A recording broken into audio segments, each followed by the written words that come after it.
आरक्षण खत्म करिए। आरक्षण से ये जातिवाद बढ़ रहा है, ये चीजें बढ़ रही, वो चीजें बढ़ रही हैं। आप ये बताइए कि जिस समय पे हमारा देश आजाद हुआ था, जब सबको सारी चीजों से मुक्त किया गया, तो जो धन संपत्ति था उसका बंटवारा क्यों नहीं हुआ?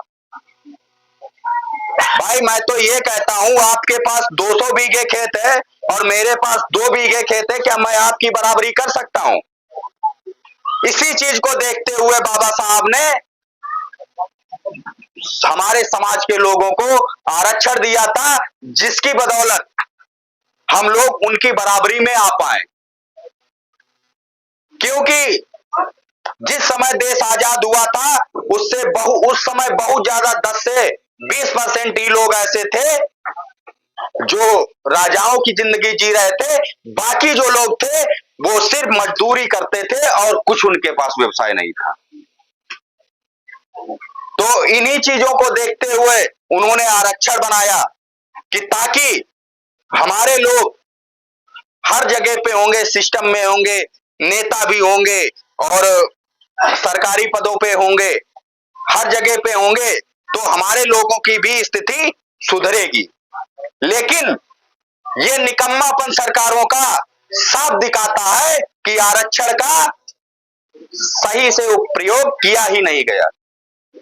वही बाबा साहब ने कहा था, जब वो संविधान सौंपा था, तो उन्होंने बोला था कि मैं संविधान को लेकर, संविधान में जो अच्छाइयां हैं उनको नहीं गिनाऊंगा, क्योंकि अगर संविधान का जो पालन करने वाले लोग हैं, जो सरकारें हैं, जो उसको संविधान को चलाने का काम करेंगे, संविधान के तहत कार्य करने का काम करेंगे, अगर वो लोग सही है, संविधान चलाने वाला सही है, तो कितना भी खराब संविधान हो वो भी सही साबित होगा।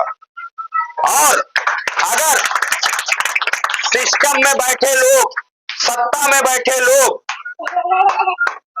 अगर वो अपनी जगह पे सही नहीं है, अगर वो गलत हाथों में होगा, तो संविधान हमेशा गलत ही साबित किया जाएगा।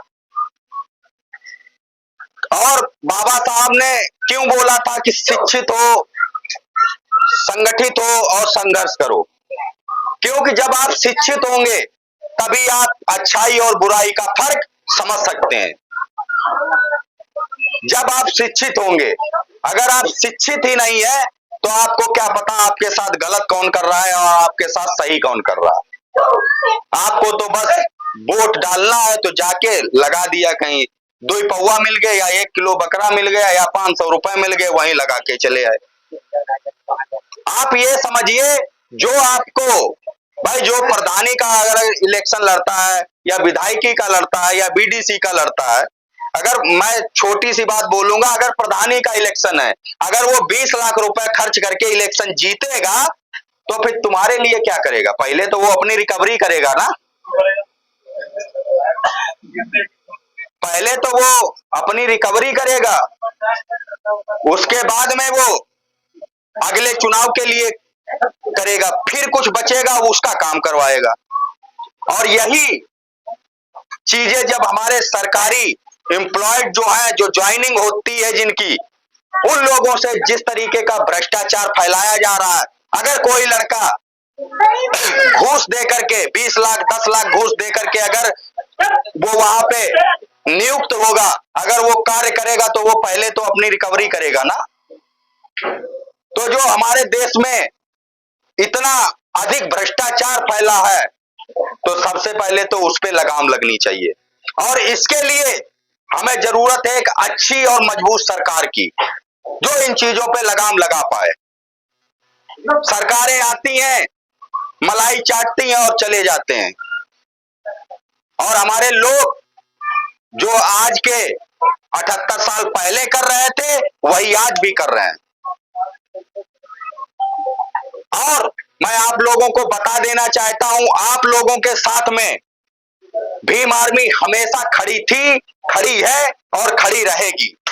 और हम लोग कितना भी बड़ा सामने वाला गुंडा हो, कितना भी बड़ा सामने वाला पैसे वाला हो, कितना बड़ा वो पॉलिटिशियन हो, कोई भी हो, शासन प्रशासन में कहीं भी वो बैठा हो, अगर उसने गलत किया है आपके साथ तो उसको झुका देने का काम भीम आर्मी के लोग करेंगे। क्योंकि आप लोगों को भली भांति पता है कि हमारे जो भी भीम आर्मी के कार्यकर्ता हैं, एक एक कार्यकर्ता मर जाएगा लेकिन बिकने का काम कभी नहीं करेगा। और मैं साफ तौर पे बोल देता हूं और यहां भी बोल के जा रहा हूं, जिसे भी भीम आर्मी ज्वाइन करनी हो, वो अगर किसी पैसे वाले से दबता हो या किसी विधायक मंत्री से दबता हो या पुलिस से दबता हो या मुकदमे का डर हो या जेल जाने का डर हो, तो वो भाई भीम आर्मी ज्वाइन ना करे।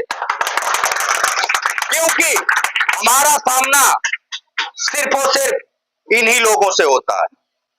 क्योंकि गरीब आदमी क्या किसी को सताएगा भाई, जो पावर में होगा वही तो परेशान करेगा। और जब प्रशासन कार्रवाई नहीं करेगा तो प्रशासन के खिलाफ ही हम लोग कार्रवाई करवाएंगे ना, प्रशासन से जबरदस्ती करवानी पड़ती है। तो ये चीजें हैं कि हम लोगों को इन्हीं लोगों का सामना करना पड़ता है। अगर किसी को किसी चीज से डर लगता हो तो वो लोग भीम आर्मी ज्वाइन ना करें। अरे आप लोग सोचिए, जब हमारी एक बहन जो विकलांग होकर के आप लोगों के बीच में खड़ी है, तो आप लोग तो मतलब इनसे तो सही ही है, काहे कैसे भी हो। तो आप लोगों से हमारा निवेदन है